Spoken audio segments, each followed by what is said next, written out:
Magandang araw po sa inyo lahat. Ako nga po pala si Sajisino Saraga, 18 taong gulang at nag-aaral sa Cristalline College na kinukuhang kurso ay Bachelor of Science in Criminology. Tara, samahan niyo ako. Hanap tayo ng tao para interviewin natin. Tara!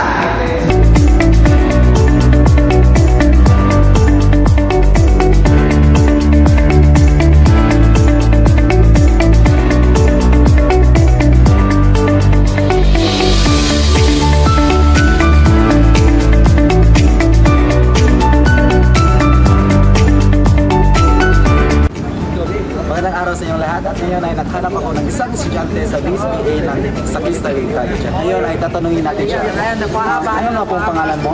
Ako nga pala si Maria Cassandra Ginon, isang mag-aaral ng BSBA 1. Yes.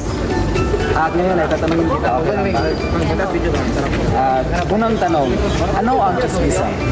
Para sa akin, ang chismisan ay isang pagitan ng mga salita sa pagitan ng mga sa grupo ng tao, maaaring dalawa o maramihan pa.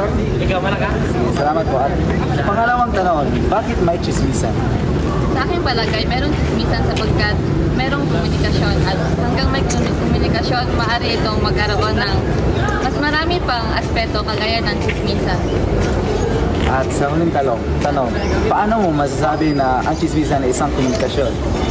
Masasabi kong komunikasyon ang chismisan sapagkat nagpapalitan sila ng mga mensahe sa isa't isa at yan ay isang aspeto ng komunikasyon. Maraming salamat po at yun lang po. Thank you so much.